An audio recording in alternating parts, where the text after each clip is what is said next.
माजी उपमुख्यमंत्री आर आबांच्या तासगाव कवठे महाकाळ मतदारसंघामध्ये यावेळी राष्ट्रवादीतील दोन्ही गटात लढतीचे संकेत मिळत असून आबांचे चिरंजीव रोहित पाटील या युवा नेतृत्वाला मतदारसंघातच अडकून ठेवण्याची खेळी उपमुख्यमंत्री अजित पवार यांच्या गटाकडून खेळली जाणार अशी चर्चा आहे।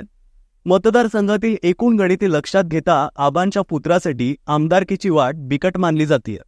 आबांच्या पश्चात श्रीमती सुमनताई पाटील यांनी गेले एक दशक या मतदारसंघाचं प्रतिनिधित्व केलं असलं तरी पडद्याआड सर्व सूत्र जिल्हा बँकेचे संचालक सुरेश पाटील यांच्याकडेच होती। आबांचे पुत्र रोहित पाटील हे राज्यभर व्यासपीठ गाजवत फिरत राहिले, मात्र मतदारसंघातच त्यांचा थेट संपर्क कमी राहिला। आता त्यांच्याशी लढत द्यायच्या तयारीत असलेले माजी खासदार संजय काका पाटील यांचे पुत्र प्रभाकर पाटील यांची लोकसभा निवडणुकीनंतर काहीशी पिछेहाट झाली असली तरी विधानसभेसाठी चाचपणी सुरू झाली आहे। काय आहे तासगाव आणि कवठे महाकाळची राजकीय गणितं? राज्यभर आपल्या भाषणाने ओळख निर्माण करणाऱ्या रोहित पाटलांना घरच्या मैदानावर कोणाचं आव्हान असणार आहे, जाणून घेऊया आजच्या या व्हिडिओमधून।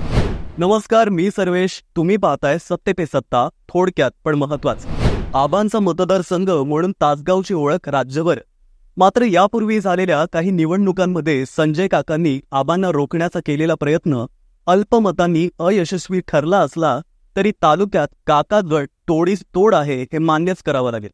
लोकसभा निवडणुकीमध्ये खासदारही आमचा आणि आमदारही आमचा या दाव्यामुळे मतदारांनी पाठ फिरवली आणि विशाल पाटील यांच्या पडद्यात मतांचं दान टाकलं। आता मात्र राजकीय फेरमांडणी सुरू झाली। विसापूर मंडळातील 21 गावे खानापूर आटपाडी मतदारसंघात समाविष्ट करण्यात आली। हा भाग कायम आबांच्या विरोधातच राहिला असल्याने मतदारसंघाच्या पुनर्रचनेनंतर कवठे महाकाळ तालुका या मतदारसंघाला जोडला गेला। यामुळे आबा गटाला हा मतदारसंघ सुरक्षित वाटत आला। तथापि कवठे महाकाळमधील माजी राज्यमंत्री अजितराव घोरपडे गटाची ताकद आहे। घोरपडे यांनी 2 वेळा कोणत्याही राजकीय पक्षाची ताकद न वापरता या मतदारसंघात यश मिळवले। त्यांना मिरज पूर्व भागातील गावांची साथ मिळत आली। आजही या भागात विकास आघाडीचे कट्टर कार्यकर्ते आहेत, मात्र तासगावशी जोडले गेल्याने या ताकदीचे डिवायडेशन झाले। याचा लाभ आबा गटाला मिळत आलाय। आता यावेळी आबांचे चिरंजीव रोहित पाटील हे पहिल्यांदाच सार्वत्रिक निवडणुकीसाठी लोकांच्या समोर जात आहेत, मात्र त्यांची ताकद ही केवळ आबांची पुण्याई आहे। त्यांच्या मातोश्री या गटतटाच्या राजकारणातून अलिप्तच राहिल्या। गेल्या 10 वर्षात आता आमदारकीसाठी मैदानात उतरत असलेल्या युवा नेत्याने मतदारसंघाऐवजी राज्य पातळीवरच अधिक वेळ दिला। कार्यकर्त्यांनी अडचणीच्या वेळी संपर्क साधण्याचा प्रयत्न केला तेव्हा त्यांना टाळण्यात आलं असं सुद्धा अनेक जण सांगतात। त्यामुळे या मतदारसंघाला पर्याय हवा आहे, पण तो संजय काका पाटील यांचे चिरंजीव प्रभाकर पाटील ठरू शकतील का हा प्रश्नच आहे। हाडाचे कार्यकर्ते असले तरी विधानसभा निवडणुकीत बाजी पालटणे इतपत सक्षम आहेत का असाही प्रश्न उपस्थित होतोय। संजय काका पाटील यांचा असलेला करिश्मा लोकसभेवेळी कमी झाल्याचं दिसत असलं तरी आबा गटाच्या कमजोरीचा कितपत वापर होतो हे पाहणंही महत्वाचं ठरणार आहे।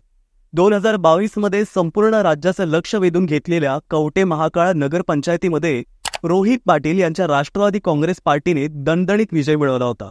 17 पैकी 10 जागांवर राष्ट्रवादी काँग्रेसच्या उमेदवारांचा विजय झाला होता।